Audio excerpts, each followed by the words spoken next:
Hey guys, tonight we're traveling back to Victorian London, where the morning air is thick with coal smoke and the irresistible aroma of fresh-baked bread. You can almost smell it now. That warm, yeasty scent drifting through narrow cobblestone streets. But here's something they didn't tell you in history class. That beautiful, pristine white loaf sitting on your Victorian breakfast table might be slowly killing you. Tonight, we're uncovering the poisonous secrets of Victorian bread making. A story so disturbing it makes modern food scandals look tame by comparison. Before we begin, let me say this. If you find these sleepy tales comforting, you can like and subscribe, but only if it feels right. No pressure, no obligation. And I'd love to know where you're listening from tonight. Drop a comment with your location and what time it is where you are.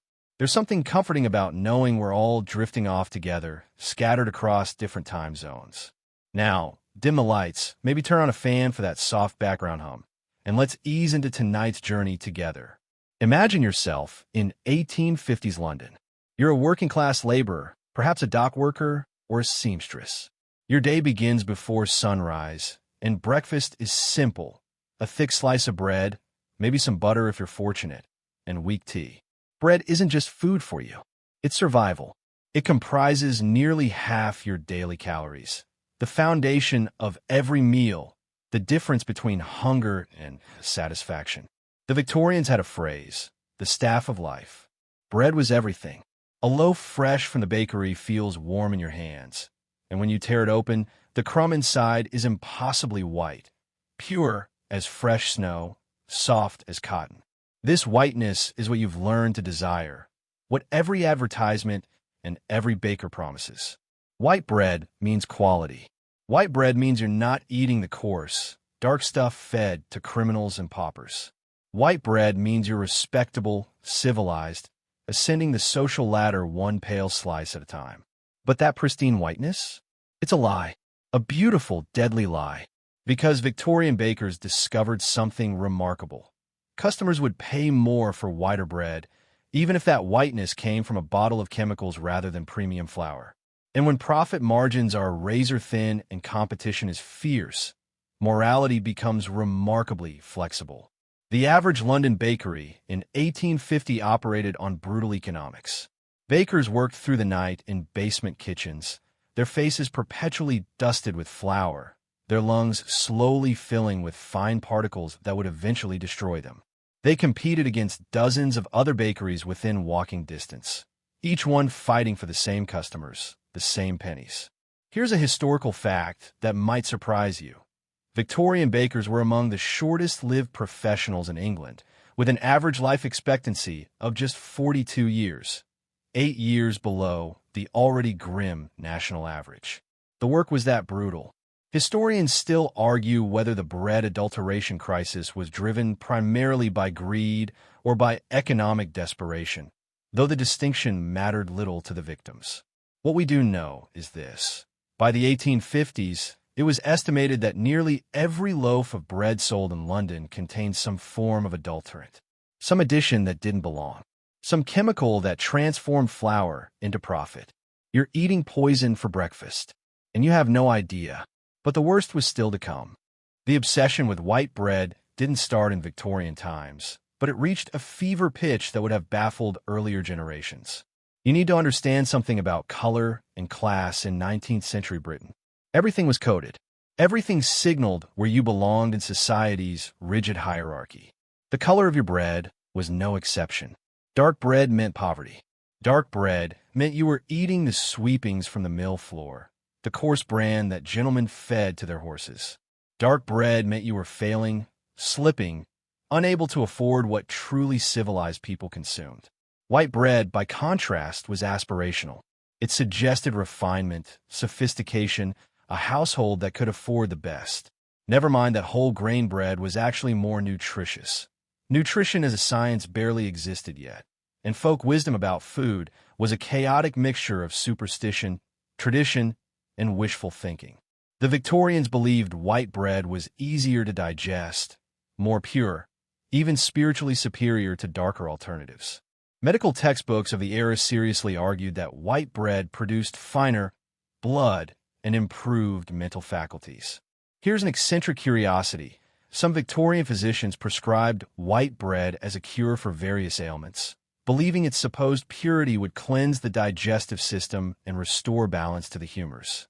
Yes, they were still talking about humors in the 1850s.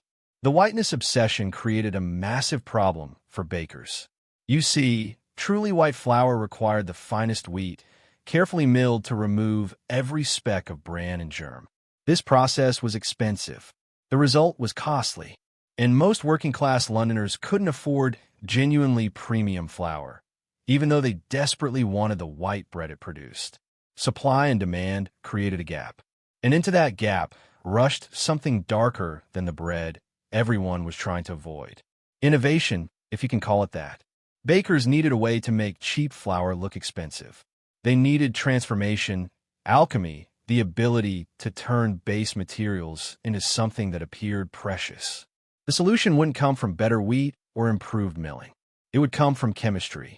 Dangerous, unregulated, barely understood chemistry. Victorian Britain was experiencing an industrial revolution that touched every aspect of life, including food production. New chemical compounds were being discovered constantly, and their applications were limited only by imagination and, unfortunately, by a near-total absence of safety regulations. If something made your product look better or last longer, you used it. Questions about long-term health effects seemed almost quaint. Here's a well-known historical fact. The Victorian era saw more food adulteration than perhaps any other period in British history, with one 1851 study finding that virtually every common food item, from tea to candy to milk, contained some form of additive or adulterant. Bread was simply the most dramatic example because it was so central to survival. Historians still argue whether Victorian consumers were complicit in the adulteration, choosing to ignore obvious signs because the alternative meant admitting they couldn't afford what they claimed to be eating. There's something tragic about that possibility. The idea that people knowingly poison themselves to maintain appearances. But human psychology is complicated, especially when shame and status are involved. You're standing in a bakery now, Victorian London, mid-morning. The shop smells divine, yeast and warmth and comfort. Behind the counter, loaves are stacked in beautiful pyramids, each one perfectly white, perfectly uniform. The baker sees you examining them, and he smiles with professional pride. Finest wheat flour, he assures you, though his eyes don't quite meet yours. Pure as snow, ma'am. Pure as snow. You hand over your coins, precious coins representing hours of labor. The bread feels substantial, worthy of the price. That night, you'll serve it to your family, and everyone will comment on the quality, the softness, the remarkable whiteness. No one will mention the faint chemical aftertaste. No one will connect the stomach cramps that follow dinner to the beautiful loaf sitting on the table. And the baker? He returns to his basement kitchen, measuring out ingredients by lamplight. Flour, water, salt, yeast, and something else. Something that comes in unmarked containers and transforms mediocre flour into the whitest bread in London. The demand for whiteness had become so intense that it rewrote the rules of bread making itself. Traditional methods couldn't compete. Honest bakers watched their businesses fail while competitors thrived selling chemically enhanced loaves. The choice became stark: adapt or starve. Most adapted, and the poison spread. The substance that changed everything was called alum. Potassium aluminum sulfate, if you want the chemical name. A white crystalline powder that dissolved easily in water and had one remarkable property. It made cheap flour look expensive. You're in that basement bakery again, watching the baker work. He moves through his routine with practiced efficiency, measuring flour from rough burlap sacks. The flour is grayish, slightly coarse, the affordable grade that most Londoners actually purchase. Nothing wrong with it, really, except that it lacks the prestigious whiteness everyone desires. Then comes the transformation. From an unmarked container, the baker scoops a few spoonfuls of white powder. Alum. He mixes it into the dough, and something almost magical happens. The gray tones disappear, replaced by a brilliant white that rivals the most expensive flour available. The finished loaf emerges from the oven looking like it came from a royal bakery. No one could tell the difference by sight. And that was precisely the problem. Alum wasn't food. It was a chemical compound used in dyeing fabric, tanning leather, and treating paper. Its presence in bread served no nutritional purpose whatsoever. It was pure deception, a way to make inferior flour appear superior. But Victorian bakers convinced themselves it was harmless. After all, people had been eating alum-treated bread for years without immediately dropping dead. What they didn't see were the slower effects, the cumulative damage. Here's a well-known historical fact. Alum use in bread became so widespread by the 1850s that analytic chemists estimated up to 70% of London's bread contained it, making adulteration not the exception but the standard practice. The typical Victorian loaf contained enough alum to cause chronic digestive problems, nutrient malabsorption, and in children, developmental issues that wouldn't be connected to bread for decades.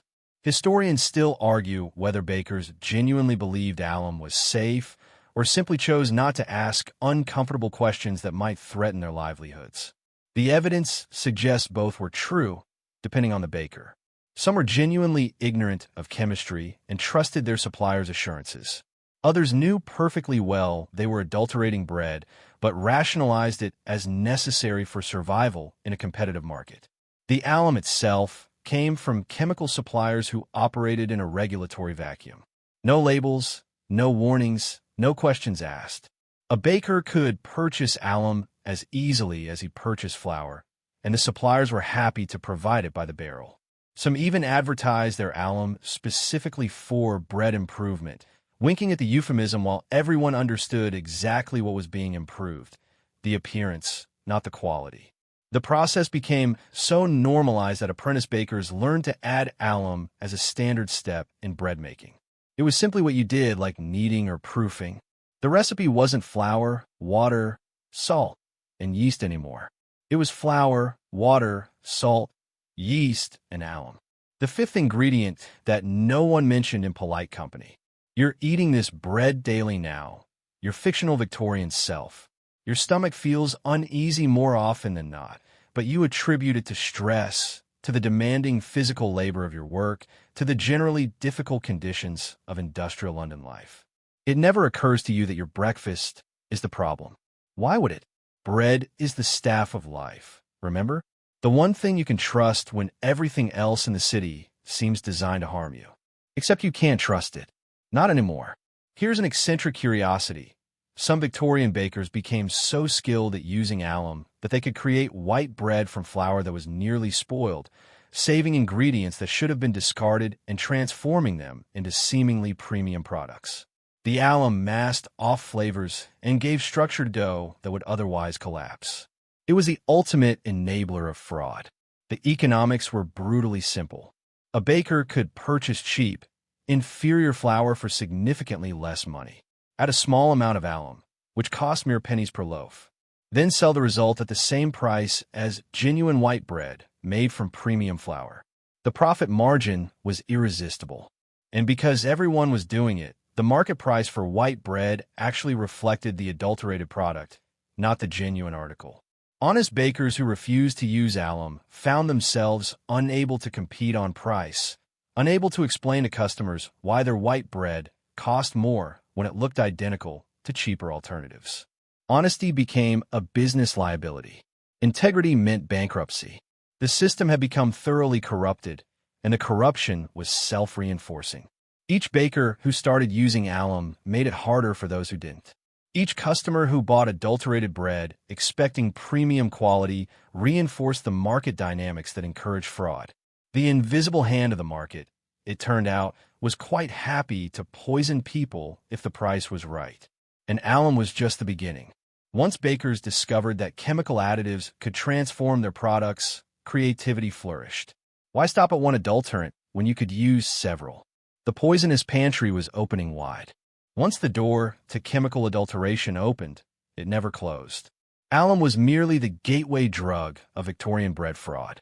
Bakers discovered an entire arsenal of substances that could stretch profits, mask inferior ingredients, or create desirable qualities that nature never intended. The Victorian baker's pantry had become a chemist's laboratory, except the chemist had no training, no oversight, and no concern for anything beyond the next day's sales. Chalk was a favorite additive. Ground-up limestone, the same substance used to write on blackboards and line garden paths. It added weight to the dough, meaning a baker could use less actual flour while producing a loaf that felt substantial in your hands. Chalk was cheap, abundant, and nearly tasteless.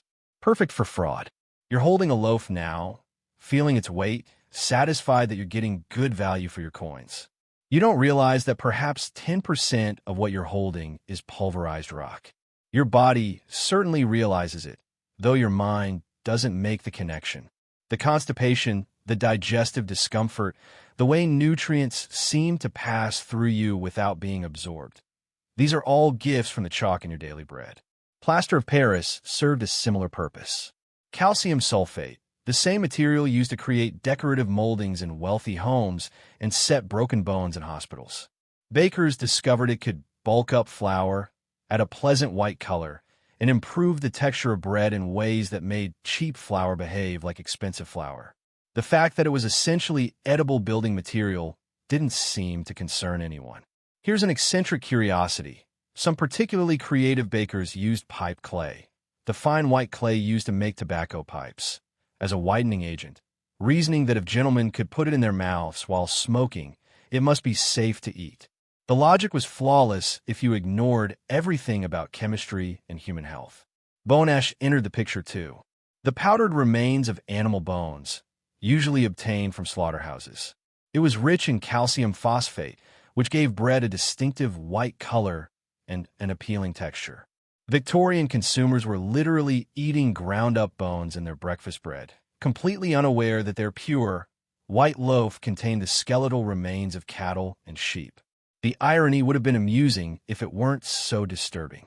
Bean flour and pea flour found their way into wheat bread as cheap extenders. At least these were actually food, though their presence was never disclosed, and they altered the nutritional profile in ways that made bread less sustaining. Someone buying wheat bread expected wheat, not a mysterious mixture of whatever was cheapest that week. Potato starch became another common adulterant, especially during periods when wheat prices spiked. Again, not inherently poisonous, but not what customers thought they were purchasing. Here's a well-known historical fact. An 1855 parliamentary investigation revealed that British bakers were using more than 30 different adulterants in bread, creating loaves that were often less than 60% actual wheat flour. The bread you trusted was a chemical cocktail. Historians still argue whether consumers bore any responsibility for the adulteration crisis by demanding unrealistically cheap white bread, though this argument conveniently ignores the massive information asymmetry that gave bakers all the power. The truly disturbing substances, though, were yet to come. Some bakers use copper sulfate to enhance the bread's color and help it retain moisture. Copper sulfate, a known toxin that could cause vomiting, diarrhea, and in sufficient doses, liver damage, but made bread stay fresh-looking longer, reducing waste and increasing profits. Others employed alum in combination with ammonium carbonate, creating chemical reactions in the dough that produced impressive rising and an even whiter chrome. The fact that ammonium carbonate broke down into ammonia during baking didn't seem to worry anyone, despite the obvious implications of eating ammonia residue. You're starting to feel drowsy now, your Victorian self sitting by the fire after another long day of labor and another meal centered on that innocent-looking bread. Your eyelids grow heavy. The fire crackles softly. Outside, London's night sounds drift through the window. Horses' hooves on cobblestones, distant factory whistles, the endless urban symphony. You have no idea that the fatigue you feel isn't just from honest work. It's from the slow accumulation of substances your body was never meant to process. The poisonous pantry was doing its work, one meal at a time, one loaf at a time, one carefully concealed adulterant at a time. The bakers themselves often didn't know exactly what they were using. Suppliers sold bread improvers and flour enhancers without listing ingredients. A baker might purchase a powder guaranteed to produce whiter bread without having any idea whether it contained alum, chalk, plaster, or something even worse. The system operated on willful ignorance, with everyone benefiting from not asking too many questions, except the consumers. They asked no questions because they didn't know questions needed asking. And by the time they started wondering why entire neighborhoods seemed plagued by mysterious stomach ailments and chronic weakness, the practice of adulteration had become so entrenched that dismantling it would require something dramatic, something that would shake Victorian Britain to its core. But that awakening was still years away. For now, the poisonous pantry remained open for business. And then came arsenic. The word itself sounds sinister, doesn't it? Arsenic, the poison of choice for Victorian murderers, the substance that appeared in sensational newspaper trials and Gothic novels. Yet somehow, it found its way into bread, not through malice necessarily, through something perhaps worse, careless profiteering combined with stunning ignorance. You need to understand how this happened. The arsenic didn't come directly from bakers, at least not initially. It entered the food chain much earlier, at the mills where wheat was ground into flour. Millers faced their own economic pressures, their own temptations to cut corners and maximize profits. And they discovered something interesting about alum. Remember that alum we discussed earlier, the whitening agent? It came in different grades, different qualities, different prices. The purest alum was expensive, but there was a cheaper alternative, alum that had been manufactured using sulfuric acid derived from arsenic-containing minerals. This industrial-grade alum contained trace amounts of arsenic, sometimes more than trace amounts. The millers didn't think of themselves as poisoners. They were simply purchasing the most economical ingredients available, treating their flour to make it whiter and more appealing. The fact that their improvement process introduced a deadly poison seemed almost incidental. Here's a well-known historical fact.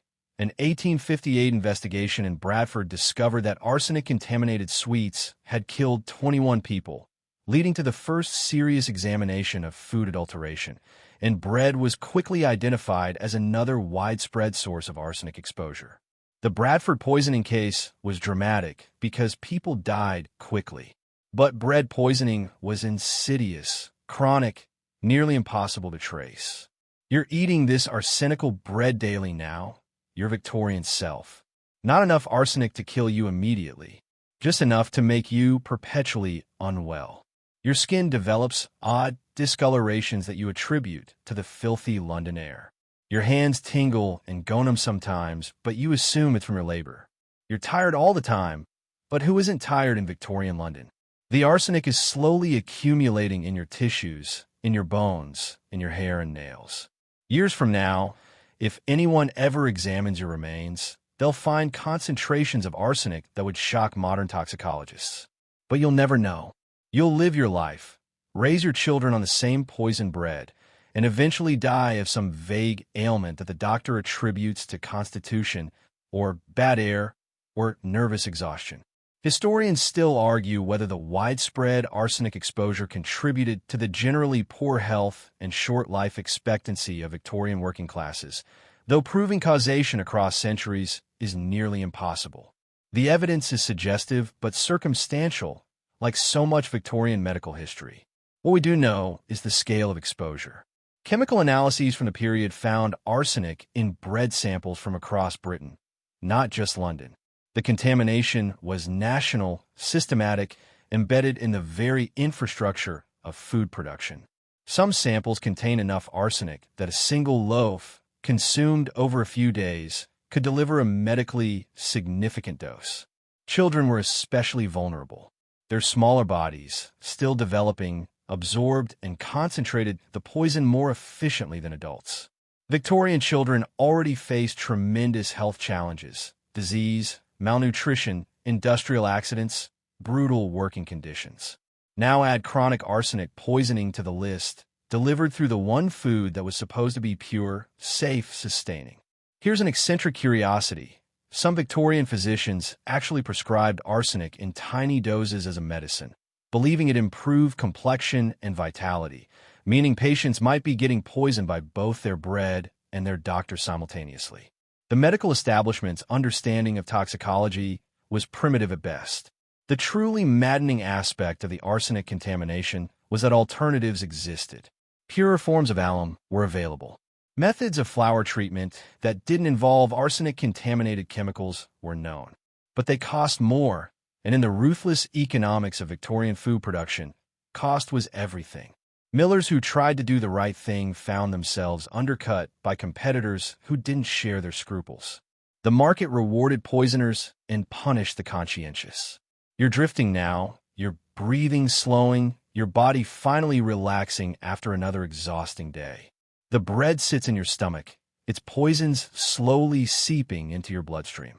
But you feel peaceful, unaware, trusting. Tomorrow you'll wake and do it all again. Buy bread from the same baker. Eat it with the same innocent confidence. Feed it to your family with love, never suspecting that the whiteness you've paid for, the purity you've been promised, is an illusion constructed from chemicals and lies. The arsenic in Victorian bread represents something darker than simple food fraud.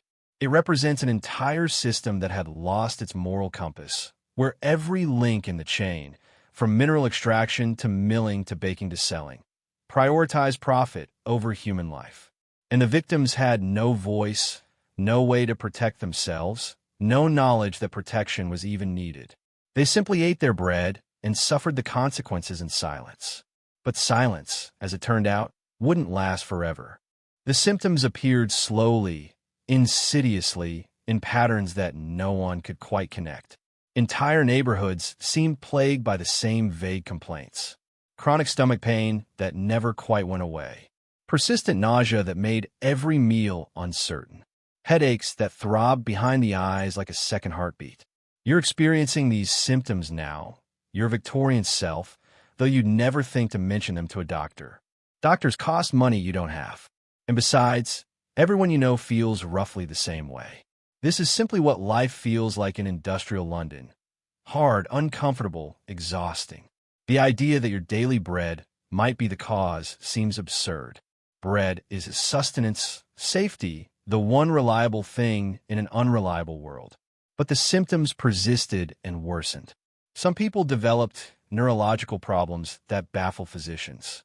Tingling in the extremities that progressed to numbness. Muscle weakness that made even simple tasks exhausting. Cognitive difficulties, memory problems, confusion, an inability to concentrate that employers interpreted as laziness or stupidity. Children showed the effects most dramatically.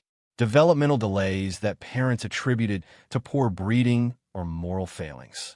Learning difficulties that teachers blamed on inferior intelligence. Growth stunting that seemed like an inevitable consequence of poverty. No one considered that the bread might be stealing their children's potential, one slice at a time. Here's a well-known historical fact. Victorian urban children were on average 4 inches shorter than their rural counterparts, a disparity that historians now partly attribute to the higher rates of food adulteration in cities, where supply chains were longer and oversight was virtually non-existent. The gastrointestinal symptoms were universal and severe, constipation alternating with diarrhea as the various adulterants wreaked havoc on digestive systems. The chalk and plaster bound up intestines. The alum irritated stomach linings. The arsenic damaged cellular function throughout the body. Together, these substances created a perfect storm of chronic illness. People lost weight despite eating regularly. Their bodies couldn't properly absorb nutrients from food that was part flour, part rock, part poison. Malnutrition became epidemic even among people who technically had enough to eat. Historians still argue whether Victorian doctors genuinely didn't recognize the pattern or simply lacked the conceptual framework to understand systematic food poisoning on such a massive scale. Medical education at the time focused on diseases with clear, dramatic presentations: cholera, typhus, consumption. Chronic poisoning from adulterants presented subtly, its effects distributed across populations and across years. It looked like life, not illness. Some physicians did notice patterns, though. They observed that patients in certain neighborhoods seemed sicker than others, that families who purchased bread from particular bakers suffered more health complaints. But connecting these dots required a leap of imagination that few were prepared to make. It required believing that the food system itself was corrupt, that trusted merchants were slowly poisoning their customers, that the very foundations of commerce were rotten. Easier to blame the patients. Their constitutions were weak. Their moral character was deficient. They needed more fresh air, more temperance, more religious devotion.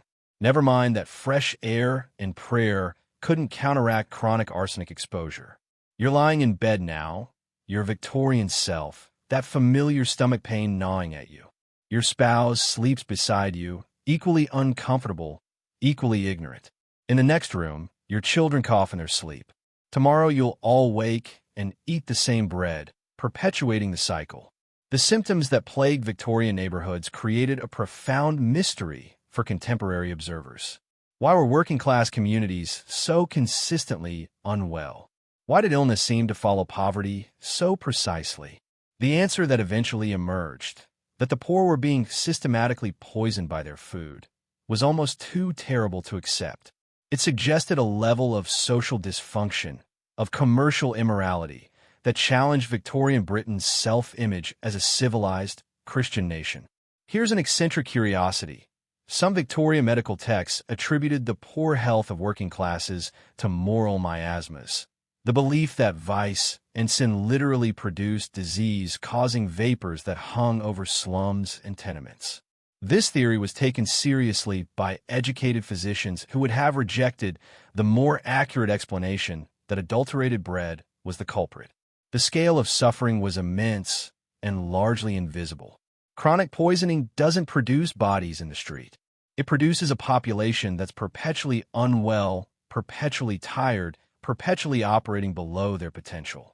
It steals years from lifespans without obvious drama. It creates suffering that people learn to accept as normal, inevitable, simply the price of existence. And so the bread continued to be baked, sold, eaten. The symptoms continued to manifest, baffle, and be dismissed. The machinery of Victorian food production ground on, indifferent to the human cost. But somewhere in the shadows, a few individuals were beginning to ask dangerous questions. And their questions would eventually bring the entire rotten system into the light. His name was Frederick Acomb, and he was about to become the most hated man in London's baking community. A German-born chemist who had made Britain his home, Acomb possessed something dangerous, analytical skills combined with a sense of moral outrage. In 1820, he published a book that would shake Victorian society to its foundations. The title alone was inflammatory. A treatise on adulterations of food and culinary poisons. You can imagine the reaction. Acomb didn't just theorize about adulteration. He named names, identified specific merchants, described exact methods of fraud with the precision of a scientist and the fervor of a crusader. He analyzed bread samples from across London and documented their contents in meticulous detail. Alum, chalk, plaster, bone ash, all laid out in chemical formulas and damning prose. The book was a sensation. It went through multiple printings, was discussed in drawing rooms, and debated in Parliament. For the first time, ordinary consumers had evidence, not just suspicion, that their food was being systematically adulterated. But Acomb paid a terrible price for his honesty. The baking guilds, powerful and well-connected, mobilized against him. Suddenly, mysterious legal troubles appeared. He was accused of defacing library books, a charge that seemed absurdly petty given the magnitude of his revelations about public poisoning. Here's a well-known historical fact. Frederick Acomb was forced to flee Britain in 1821, his reputation destroyed by a coordinated campaign from the industries he had exposed, and he never returned, dying in exile decades later. The truth had made him powerful enemies, and those enemies had won, at least temporarily. But Acomb wasn't alone, even if he was the most prominent early whistleblower. Other chemists were conducting their own investigations, horrified by what they found. Dr. Arthur Hill Hassall began publishing analyses in the medical journal The Lancet in the 1850s. His work was methodical, relentless, devastating. He purchased food items from shops across London, subjected them to chemical analysis, and published the results with the merchants' names attached. The bread investigations were particularly damning. Hassall found adulteration rates approaching 100% in some neighborhoods. He documented not just the presence of alum and other common adulterants, but their quantities, showing that some bread contained enough chemical additives to cause acute harm. Historians still argue whether Hassall's work or the Bradford poisoning case did more to catalyze reform, though both were clearly necessary to overcome the powerful economic interests defending the status quo. You're reading about these revelations in a penny newspaper now, your Victorian self. The words are shocking, almost impossible to believe. Your bread poisoned? The baker you trusted for years, a fraud? But the evidence is there, in black and white, presented with scientific authority that can't be easily dismissed. You feel betrayed, angry, frightened. What else have you been eating without knowing? What else is slowly killing your family? The whistleblowers faced not just legal harassment, but genuine physical danger. Food adulteration was enormously profitable, and the people benefiting from it weren't about to surrender their income without a fight. Hassall received death threats. His laboratory was vandalized. Suppliers refused to sell him equipment and chemicals. The scientific establishment, many of whose members had financial ties to the food industry, questioned his methods and his motives. But he persisted, publishing analysis after analysis, building an irrefutable case that Britain's food supply was fundamentally corrupted. Here's an eccentric curiosity. Some defenders of adulteration argued that alum actually improved bread by making it lighter and more digestible, a claim that reveals the stunning willingness of commercial interests to reframe poisoning as a feature rather than a bug. The public response to these revelations was complex. Outrage, certainly, but also confusion and denial. Many people have been eating this bread their entire lives.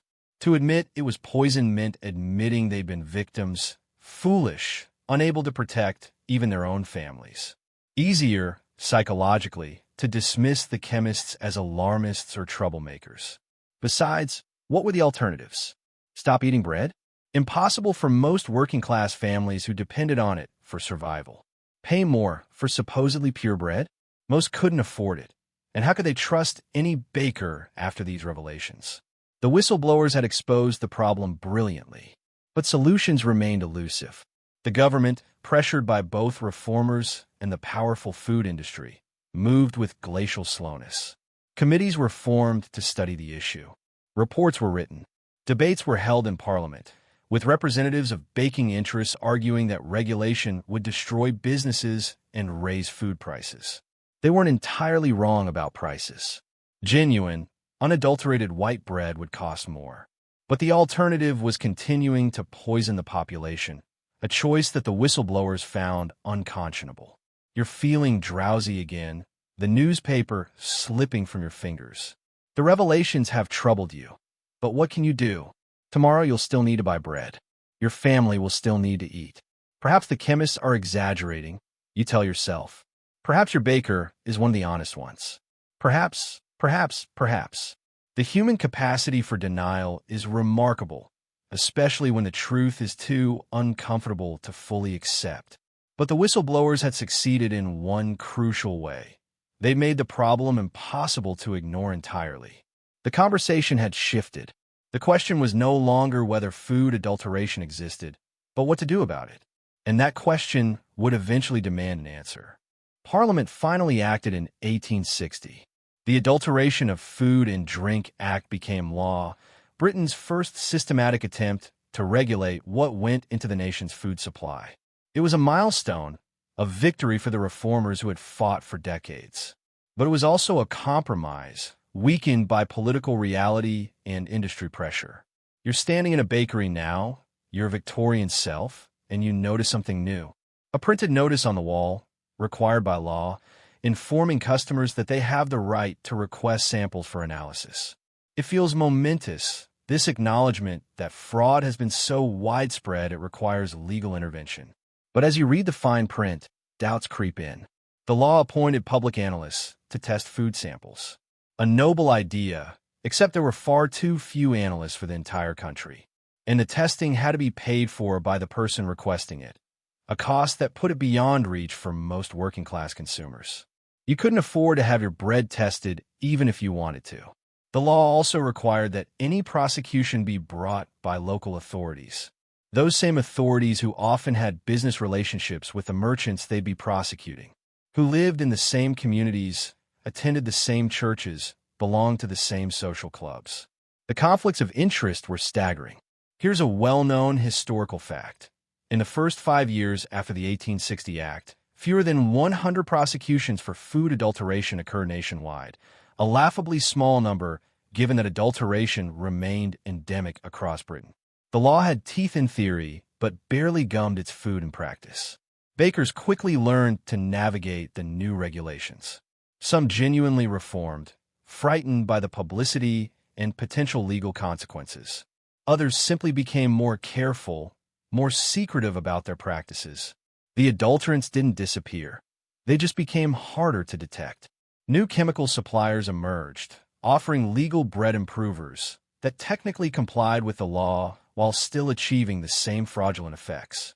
The art of adulteration evolved, adapting to survive regulation like bacteria developing antibiotic resistance. Historians still argue whether the 1860 Act represented genuine progress or merely a symbolic gesture designed to placate reformers without actually disrupting the profitable adulteration industry. The evidence suggests it was both, a necessary first step that nevertheless failed to solve the underlying problem. The penalties in the law were also absurdly light. A baker caught adulterating bread might face a fine of a few pounds, a trivial amount compared to the profits generated by systematic fraud. There were no provisions for imprisonment, no mechanisms for shutting down repeat offenders. The law suggested Britain was serious about food safety without actually being serious about it. You're eating bread again, trying to convince yourself it's safer now. The law says it should be purer. The baker assures you he follows all regulations. But that familiar stomach discomfort returns and you wonder, how can you ever really know? Here's an eccentric curiosity. Some bakers began advertising their bread as guaranteed pure or chemically tested, claims that were entirely unverified, but that took advantage of consumer anxiety to charge premium prices, creating a new form of fraud built atop the old one. The law did accomplish one important thing. It legitimized the conversation about food adulteration. What had been whispered suspicions became acknowledged reality. Newspapers regularly reported on adulteration cases, keeping the issue in public consciousness. Consumer advocacy groups formed, sharing information about which merchants could be trusted. The culture was slowly shifting, even if actual practices lagged behind. The scientific community continued its work, developing better analytical techniques. Chemists could now detect adulterants with greater precision, identify specific compounds, trace them back to their sources. This technical progress mattered, though it moved faster than legal or social change. Some progressive municipalities went beyond the national law, appointing their own analysts and conducting regular inspections. These local efforts showed what was possible with genuine commitment. In areas with aggressive enforcement, adulteration rates dropped dramatically. Bakers who knew they'd face real consequences mostly chose honesty. But these success stories remained localized, islands of reform in a sea of continued fraud. The national picture improved only incrementally. Your children are growing up now, your Victorian self watching them develop. They're healthier than you were at their age, you think. Perhaps the reforms are working. Perhaps the bread really is safer. Or perhaps you're simply hoping, wanting to believe that progress is real, that the system is slowly fixing itself. The truth, as usual, is complicated. Some bread was genuinely purer by 1865 than it had been in 1855. But plenty remained adulterated, especially in poor neighborhoods where enforcement was lax and consumer knowledge was limited. The two-tiered system persisted. Safer food for those who could afford it and had the education to demand it, poisoned food for everyone else. The 1860 Act was a beginning, not an ending. It established the principle that government had a role in food safety, that consumers deserve protection, that fraud wasn't simply a private matter between buyer and seller. These were revolutionary ideas, even if their implementation remained frustratingly incomplete. But revolutions take time, and the full transformation of Britain's food system would require decades, more struggle, more advocacy, more tragic cases that demanded action. The law was in place. Now came the harder work of making it matter. The real change came gradually, frustratingly slowly, through the accumulated weight of countless small battles. Individual public analysts who took their jobs seriously. Local magistrates who imposed meaningful penalties despite political pressure. Journalists who kept investigating, kept publishing exposés, kept the spotlight on merchants who thought they'd escaped scrutiny. And consumers themselves, increasingly educated and increasingly angry. You're part of a new generation now, your Victorian self older, wiser, more skeptical. You've learned to ask questions at the bakery. You've learned which merchants have been caught adulterating their goods.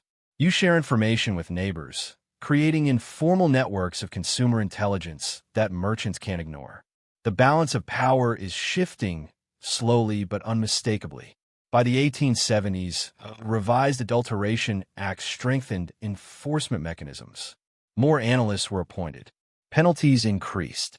The government finally acknowledged that the first law had been inadequate, that symbolic gestures weren't enough.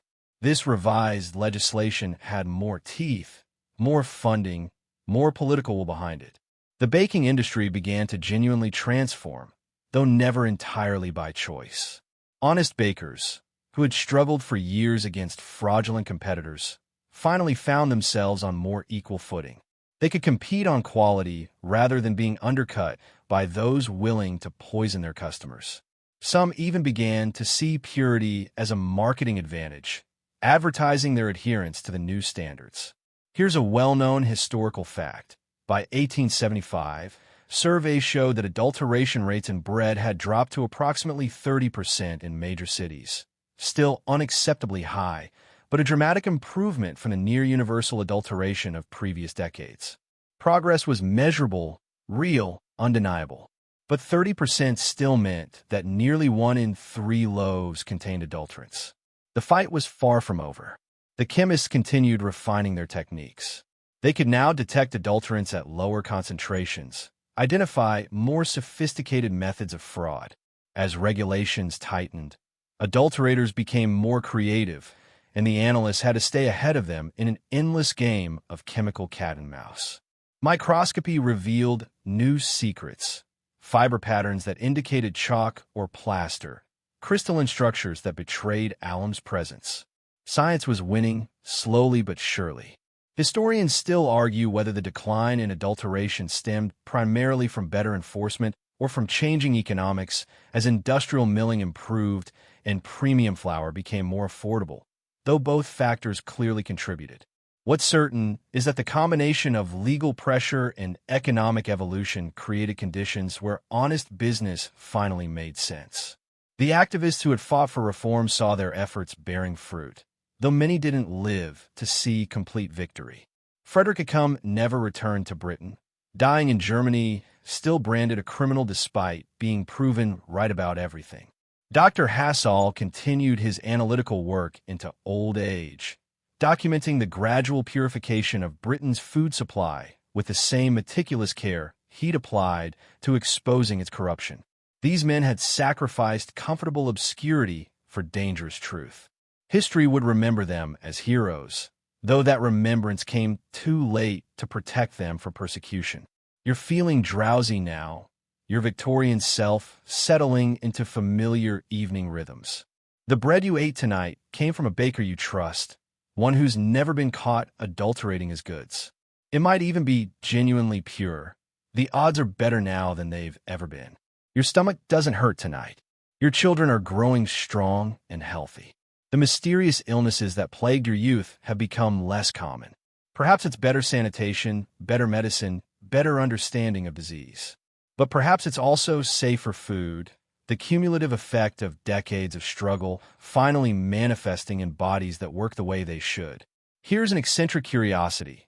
Some Victorian social reformers attributed declining crime rates and improving moral behavior to purer food, arguing that adulteration had been literally poisoning people's characters along with their bodies, a theory that reveals how desperately people wanted to find meaning in their suffering.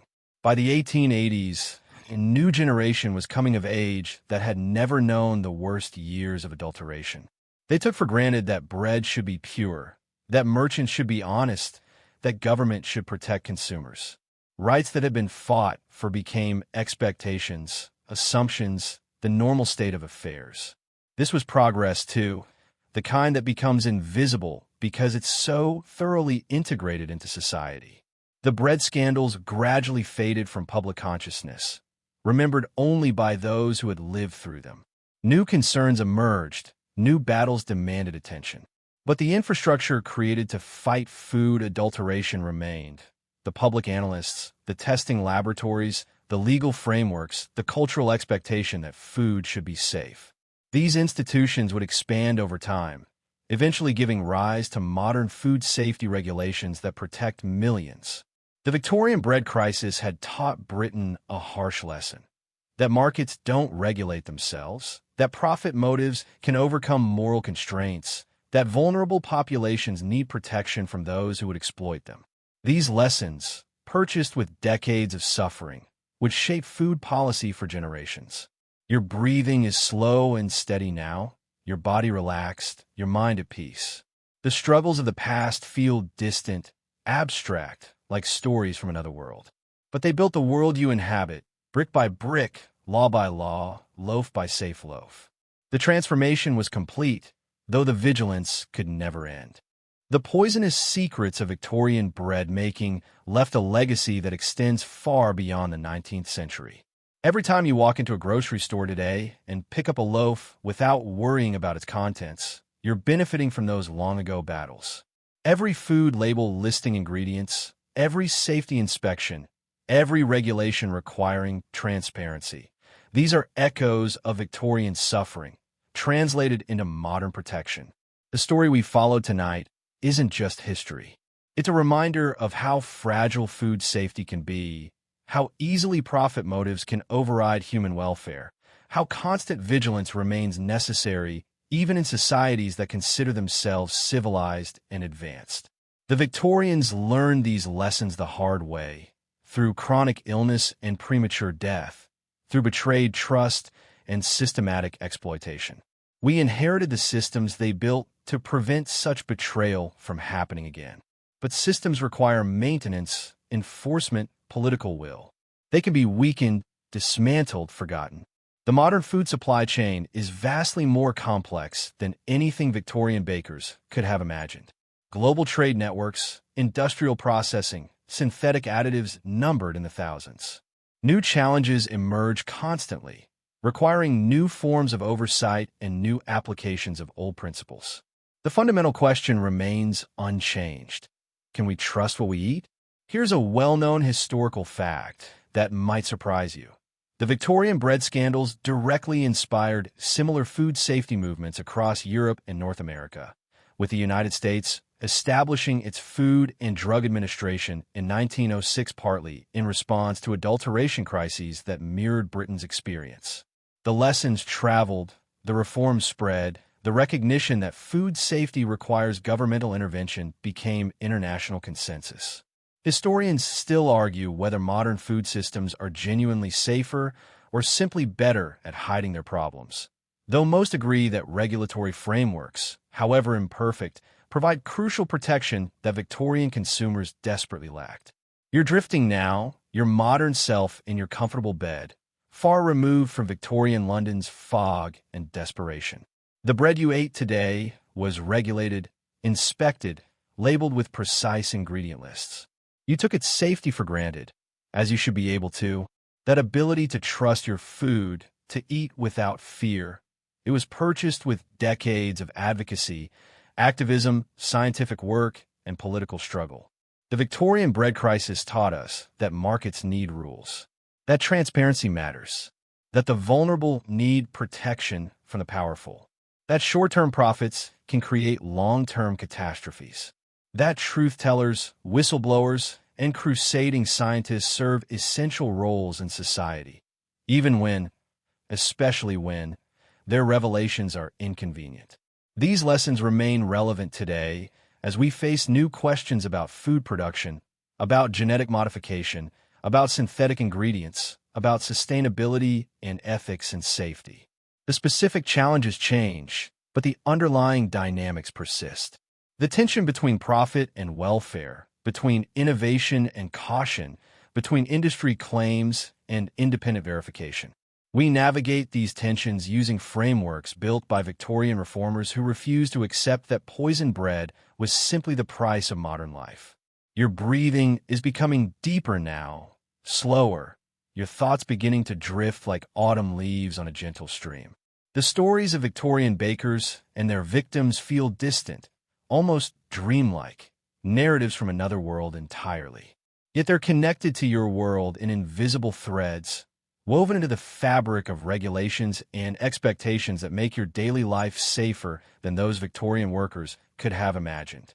Imagine yourself one last time in that Victorian bakery, early morning, the smell of fresh bread mixing with coal smoke and Thames fog. But this time, you're watching from the future, observing with knowledge those Victorian consumers never possessed. You see the tragedy unfolding, the trust betrayed, the poisons consumed, the slow accumulation of harm. But you also see the resistance forming, the investigators gathering evidence, the activists demanding change. You see the long arc of reform, stretching across decades, gradually bending towards safety and transparency. And you see the legacy reaching forward to your own time, connecting past suffering to present protection. The Victorian bread crisis was terrible, preventable, inexcusable. But from that crisis emerged systems that protect millions. From that suffering came knowledge that saves lives. From those betrayed consumers came a movement that transformed how societies think about food, safety, and the responsibilities of commerce. History is rarely simple or clean. Progress rarely arrives quickly or completely. But progress is real, built through countless small acts of courage and persistence by people whose names we've mostly forgotten. Tonight, as you drift towards sleep, you can rest easy knowing that the bread you ate was safe, that the systems protecting you exist because people fought for them, that the vigilance continues, even as you sleep, even as you dream.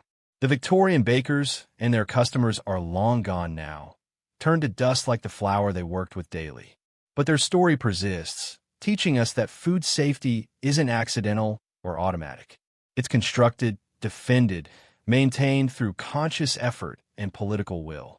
It requires us to remember what happens when we forget, when we become complacent, when we allow profit to override every other consideration.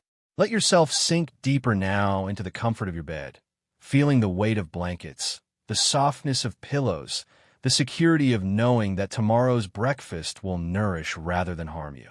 This safety is a gift from the past, for Victorian reformers who refuse to accept poisoned bread as normal. Their gift to you is the ability to trust your food, to eat without fear, to nourish your body without worrying about slow accumulation of toxins. It's a gift we should never take entirely for granted, even as we gratefully accept it night after night, meal after meal, loaf after safe loaf. Sleep now, peacefully, securely, your body trusting the food that sustains it. Dream of better worlds built on the ruins of worse ones, of progress that comes slowly but surely, of suffering that eventually produces wisdom and change. The Victorian bread crisis is over, its victims at rest, its lessons absorbed into the institutions that protect us. And you are safe, nourished, cared for by systems those victims helped create through their suffering and the activists helped build through their courage. Rest now in that safety, that hard-won peace, that gift from the past to the present. The poisonous secrets have been exposed, the reforms enacted, the battles largely won. And you, centuries later, reap the benefits every time you break bread without breaking trust. Sweet dreams.